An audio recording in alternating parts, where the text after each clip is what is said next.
السلام علیکم ورحمۃ اللہ وبرکاتہ۔ الحمد للہ رب العالمین ولا عدوان الا علی الظالمین واشهد ان لا الہ الا اللہ وحدہ لا شریک لہ واشهد ان محمدا عبدہ ورسولہ اما بعد۔ میرے دینی اور ملی بھائیوں، آج آپ لوگوں کی خدمت میں جس موضوع سے متعلق عرض کروں گا وہ ہے نماز میں صف بندی کی اہمیت۔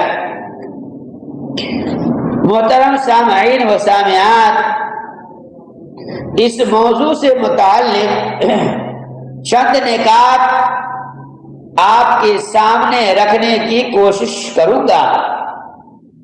نمبر 1، صفوں میں مل کر کھڑے ہونا۔ رسول اللہ صلی اللہ علیہ وسلم نے فرمایا، جو شخص صف ملائے گا اللہ رب العالمین اسے اپنی رحمت سے ملائے گا۔ نمبر 2، صفوں کو برابر کرنا۔ رسول اللہ صلی اللہ علیہ وسلم نے فرمایا، سووا صفوفکم، تم اپنی صفوں کو برابر کرو۔ صحیح بخاری 723، صحیح مسلم 433۔ نمبر 3، صفوں کو سیدھا کرنا چاہیے۔ سیدنا نعمان بن بشیر رضی اللہ عنہ سے روایت ہے کہ رسول اللہ صلی اللہ علیہ وسلم نے لوگوں کی طرف رخ کر کے فرمایا، لوگوں اپنے صفوں کو سیدھا کرو، لوگوں اپنی صفیں درست کرو، لوگوں اپنی صفیں برابر کرو۔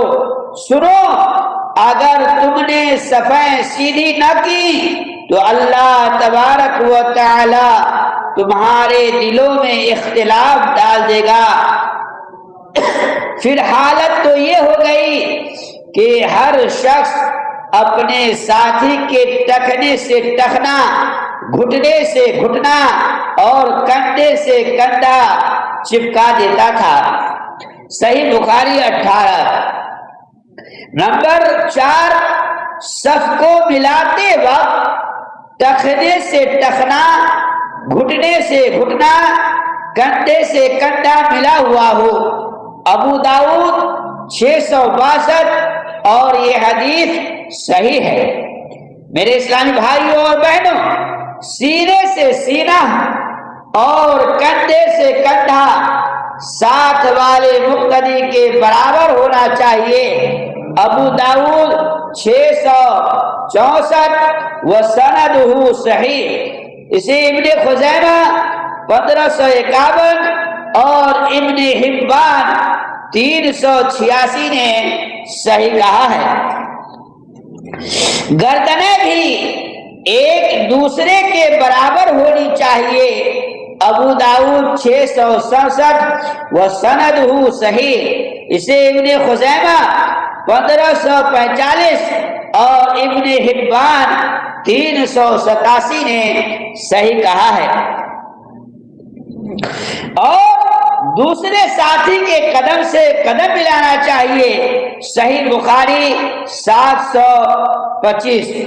سیدنا عبداللہ بن عمر رضی اللہ عنہ سے روایت ہے کہ رسول اللہ صلی اللہ علیہ وسلم نے فرمایا، صفوں کو قائم کرو، مونڈھوں کو برابر کرو، اور خالی جگہوں جو صفوں کے درمیان رہ جائے اس کو بند کرو۔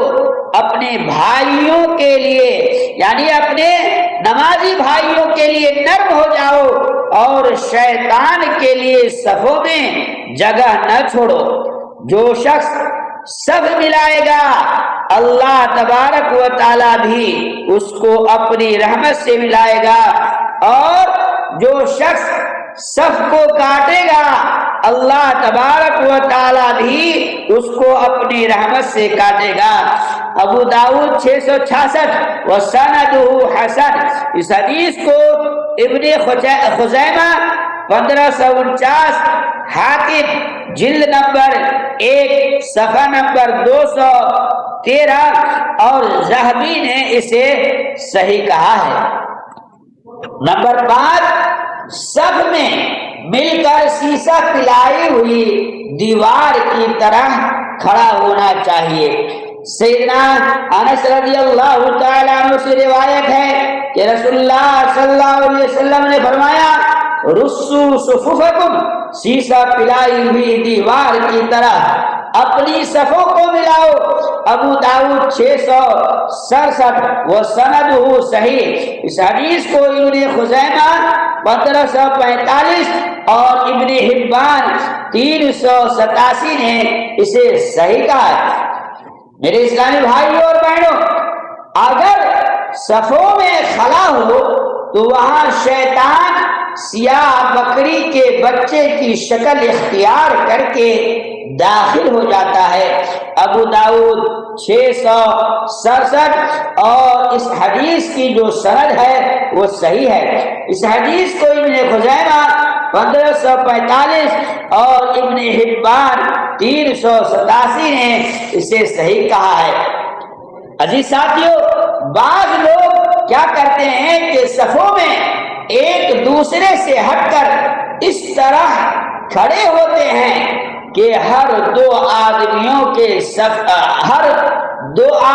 کے درمیان کم از کم 4 انچ یا اس سے زیادہ جگہ خالی ہوتی ہے۔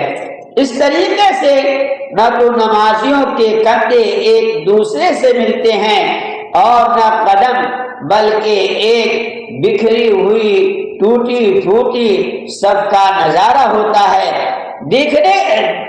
دکھنے کو ملتا ہے۔ گویا زبان حال سے یہ گواہی دے رہے ہیں کہ جیسے وہ ایک دوسرے سے دور کھڑے ہیں، اسی طرح اس کے دل بھی ایک دوسرے سے بہت دور ہیں۔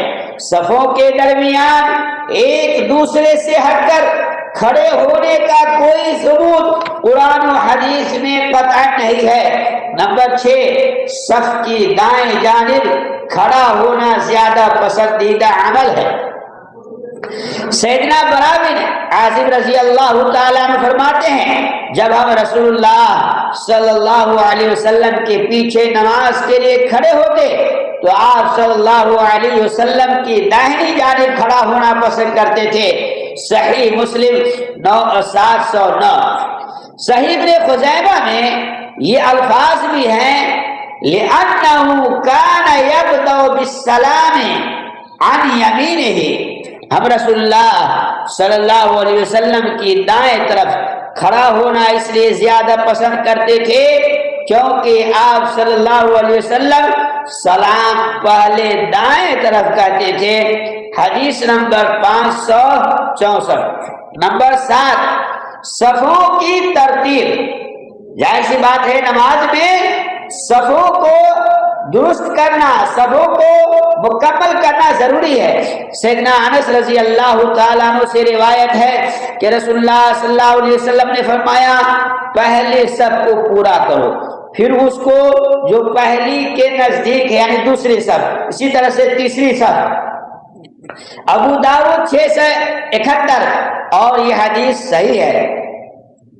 اسے ابن خزیمہ 1564 اور ابن حبان 390 نے اسے صحیح کہا ہے۔ نمبر 8، پہلی صف سے ہمیشہ پیچھے رہنے پر وعید ہے۔ دیکھا یہ جاتا ہے اور گاؤں گھر میں دیکھیے گا کہ لوگ جو ہے جماعت کھڑی ہو جاتی ہے، اس کے بعد لوگ آتے ہیں، پچھلی صف میں ملتے ہیں۔ تو بھائیو ایسا نہیں ہونا چاہیے، بلکہ آپ ہمیشہ پہلی صف میں ملنے کی کوشش کیجیے۔ جو لوگ پہلی صف سے پیچھے رہتے ہیں اس کے لیے بڑی وعید آئی ہے۔ سیدنا ابو سعید خدری رضی اللہ تعالیٰ عنہ سے روایت ہے کہ رسول اللہ صلی اللہ علیہ وسلم نے فرمایا، ہمیشہ لوگ پہلی سب سے پیچھے ہٹتے رہیں گے، یہاں تک کہ اللہ تعالیٰ بھی ان کو اپنی رحمت سے پیچھے ڈال دے گا۔ صحیح مسلم 438۔ اب اجازت دیجیے آئندہ درس کے لیے اب اخیر میں اللہ رب العالمین سے دعا گو ہوں کہ بار الہی ہم لوگوں کو ان ساری باتوں پر سن کر عمل کی توفیق عطا فرما، آمین۔ وآخر دعوانا ان الحمد للہ رب العالمین، والسلام علیکم ورحمۃ اللہ وبرکاتہ۔